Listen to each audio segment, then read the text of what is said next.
All right, we are live. It is Monday, July 20th. Hello out there. Wanted to do something different today, give you some information you can use by doing a monthly market report. Big thanks to KCM and Keeping Current Matters for the information and to push everything into a nice, tight 20-minute space so that we can consume and then give out to our clients, other professionals, family members, whoever needs the information to be able to give them that. So I'm going to get started. This is July's monthly market report. Thanks for joining me. Let's kick it off and see where we are. All right. So really those jobs of 3,074,000 jobs that the consensus was expecting to be added in June, it actually overshot that. It was 4.8 million jobs were added. And they were from a number of different areas. And wanting to break that down really quickly, first we've talked about a service industry-led recession. We know that in leisure and hospitality, about 2.1 million jobs were added in that category, which is huge. 740,000 in retail. We've talked a lot about that. Feeling comfortable to go out shopping, seeing those jobs coming back.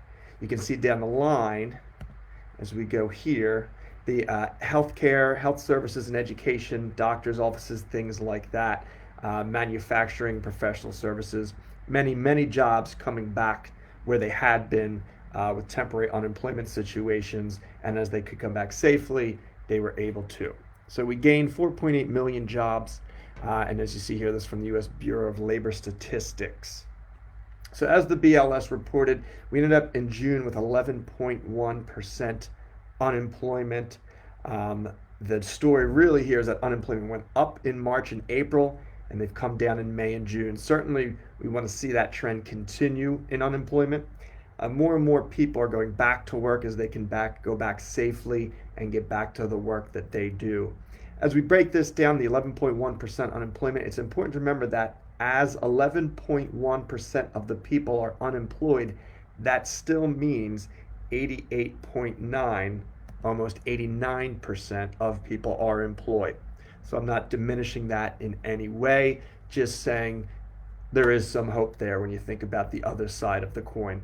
9 out of 10 almost have a job, they can transact and do things. So probably one of the biggest shifts in this unemployment report is the number of people that are now reporting this is a permanent unemployment versus temporary.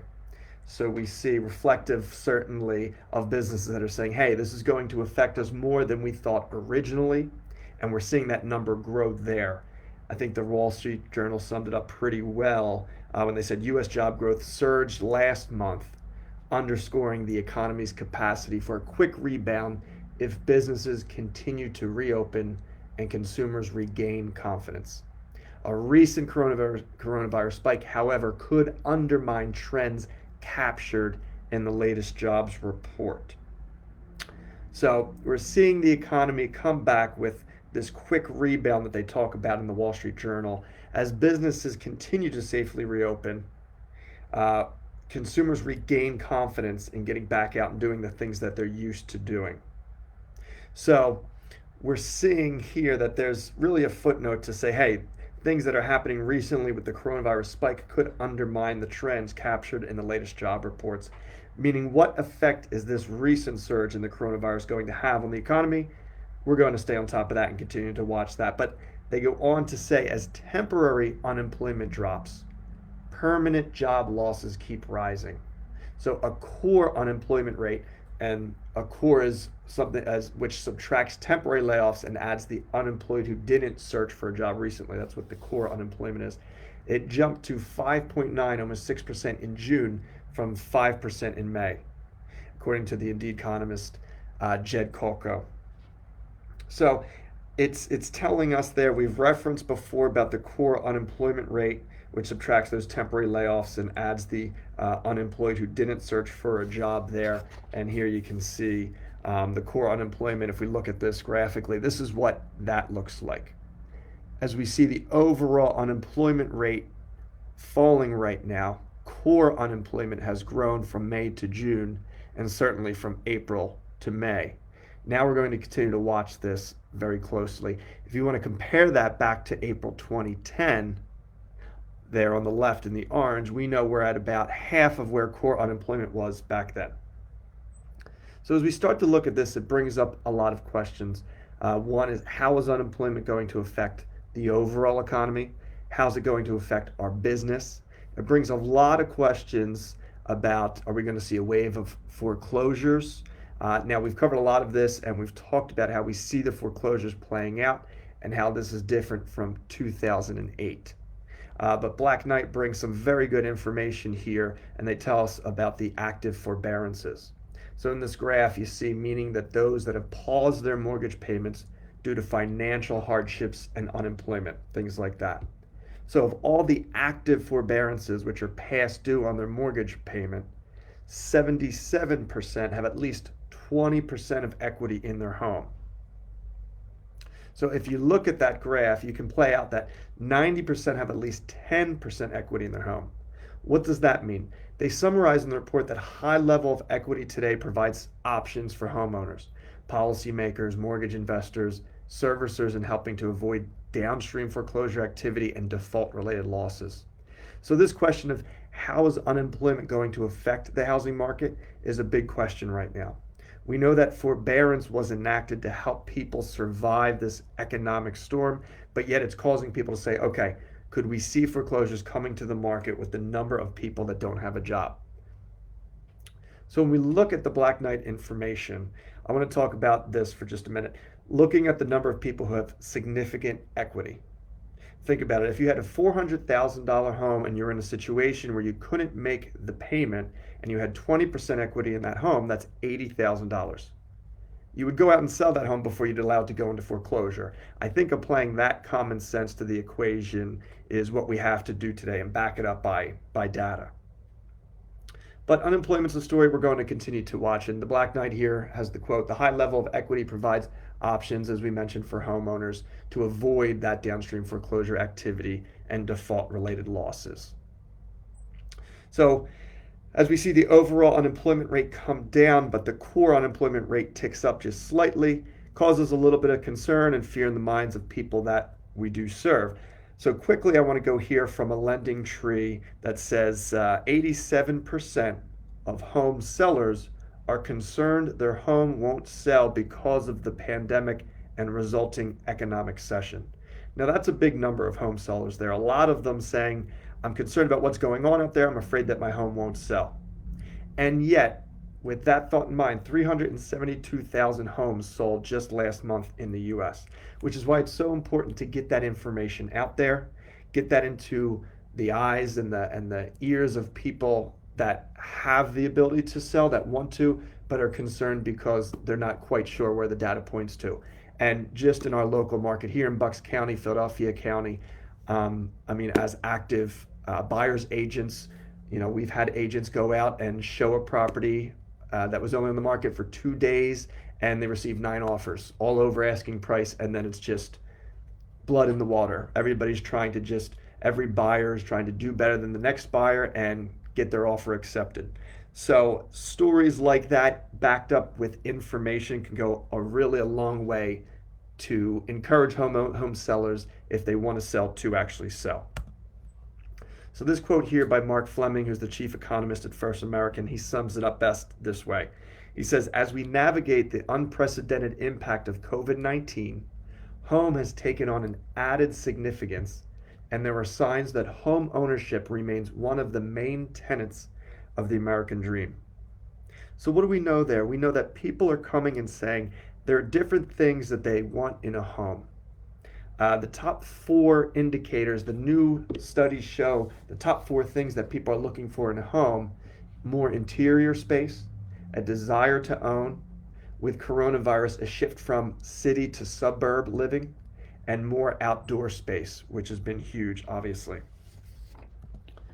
So as we take a look at showings in North America, it'll give you that information, whether it's in person or virtually, depending on where we are. We see this spike up in the months after we bottomed out in April, and this continuation of showings and people saying, hey, we want to get out there and we want to look for a home. So that's the graph from showing time, and they go on to further say year over year, the change in buyer or viewer appointments has grown by 21.4% nationally. And you can see across each of these regions, we see growth in showings. So NAR came out with a new study as well that really looks at several different things to say, how does the housing market look relative to recovery? And so they broke down four things: demand, supply, price, time on the market. And they've added to that factor to create a baseline to say, hey, how are we doing overall to the recovery? And as you can see, we bottomed out in March and then started to come back there in late April and May, not getting quite back up to the baseline of 100, but we're headed in the right direction in overall housing market recovery. So what do we see? We see the housing market starting a recovery. We know people are going out and looking at homes. And then even as we add in Zillow's information here that newly pending sales are up 18.8% month over month, and listings taken are up 5.2% month over month. But here's the interesting thing: total listings are still down year over year. And in fact, I was just having a conversation with a home seller saying, is it just because of coronavirus that we're seeing all this craziness for our home, that buyers are tripping over themselves to make offers, sometimes sight unseen? But it's kind of that recipe of year over year, the total listings being down on top of now a pandemic. So they are down a little bit over 20%. New listings taken, they're down about 16.6% year over year. So as there's activity coming back in the market, there just isn't the available inventory in the market for those that want to buy. So if you're coming in as a home buyer, we're always prepping them, letting them know, hey, if we can make it as clean as possible, all the overall terms, not only price, that look great to a seller, it gives us our best chance at getting that home under contract with our home buyers. So I think the graph does a good job of summarizing that. It's a year over year change in listings. And as they continue to grow, total listings are decreasing, meaning as soon as they come to the market, they're being purchased. They're just being gobbled up right away. Now, sign of the demand that's in the market right now, we've talked a lot about supply and demand, how that's working in the market. But those that are coming out saying, hey, the reasons we had for moving, the reasons we had for buying a new home have not changed. They're going out, they're buying listings, they're continuing, that are coming to market. A matter of fact, listings that come from the Z report, inventory as a percentage of households is half the long-term average. So the long-term average is 2.4%, and we sit right now at about 1.2%. An all-time low of the number of listings as compared to the number of households. So all of this comes together in the supply and demand questions, asking, what is this going to do for home prices as we move forward? So as we move forward, we'll get to see the source of the six big ticket companies that'll tell us, and I think it's summed up pretty well by Ivy Zellman in their broker report. And she goes on to say the severity of inventory tightness should remain a relative benefit to home prices. So that upward pressure on pricing, it's also a risk factor to the degree of rebound in unit sales going forward. And that's from her June 25th broker report there. So it gives us some information there. The lack of supply, it's keeping upward pressure on prices, of course. And if we look at this, we look at high demand, high frequency come out of this, and they talk about the housing market is likely benefiting from low mortgage rates. We just saw a report over the weekend, some dipping down even below 3%. Stronger demand for larger spaces as more and more people work from home, and a desire to move away from the crowded cities to avoid exposure to the coronavirus. So that's from the economist at High Frequency Economics, and something we touched upon for the four main driving factors of home buyers wanting more interior space, their desire to own, and that move away from city to suburbs, as well as outdoor space. So as we look at pricing, we look at the supply and demand across the country. We're in an undersupply situation currently right now, and that demand is being spurred on by low interest rates. So talk a minute about this trend. Realtor Magazine talked about it, of what people are saying is important to them now in a home, given the pandemic and given the last several months that we've experienced. They say that nearly 30% of respondents living in a high-density urban area say that the pandemic is prompting them to want to move by the end of the year. This is more than double the rate of those living in rural parts of the country, where residents are much more likely to stay put rather than to relocate. So what are we saying right here? People living in denser urban areas want to get out, and they're saying, okay, we want to live in a less dense area. Maybe there are things that are important to them if you're living in a condo or a high rise and they say, I want a backyard, I want more space, I want something like that. We're seeing that reflective in the surveys that are coming back. And as a matter of fact, buyers are showing a greater desire for these non-urban properties, and rural areas are leading the way as compared to suburban and urban.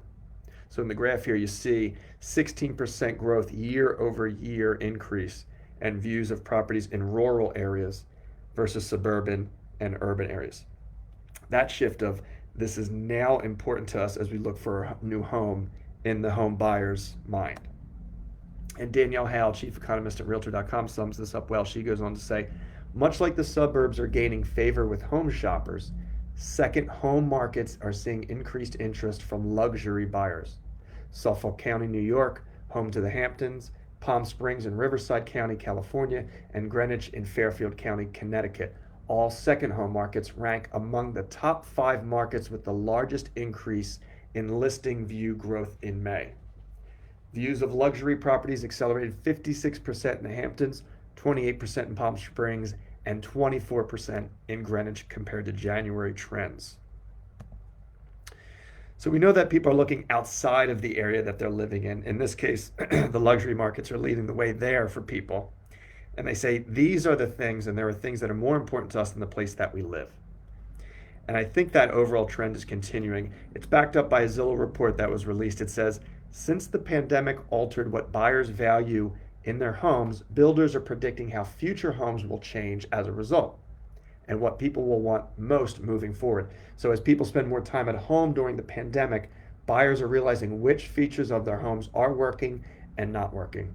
So when you're trying to be a teacher as well as a mom or a dad, as well as a entrepreneur or a business person working from home, teaching from home, living from home, you start to see those features change as you grow accustomed to them, seeing them every day. So home builders are predicting the open concept floor plans will be a thing of the past. I agree to disagree a little bit there, depending obviously where we're at, maybe 6 months, 12 months from now. But as people now value more walls, doors, and overall privacy. So it does change that perception of, hey, we once wanted the open concept. I can see straight through the back of the home from the front door. Now, as you have more people living at home, doing more things, personal, business oriented, you want more walls, doors, and overall privacy. So they also said that new construction, which offers the chance to personalize the home features, saw its listing page views grow by over 73% just last May. So we're seeing different things happen. People say this is now important to me in the home. I'm looking for and the needs I have for myself and my family and what we need today. All this going forward into the second half of the year for quarters 3 and 4 for what people can expect. So what do we expect in the second half of the year? I want to extend this on behalf of KCM, Keeping Current Matters, for Wednesday, July 22nd, which is coming up at 3:30, their 2020 market forecast for what to expect, which is a great webinar, a lot of good information there. And as we continue here, I hope you gain some information valuable. And as always, please feel free to reach out with any questions on your localized market here. We do service Philadelphia County, Bucks County, Montgomery County, Delaware County. We're in New Jersey as well. So be good to one another. Remember, everybody's fighting a hard battle. Happy July, happy Monday. We'll see you soon. Thanks so much.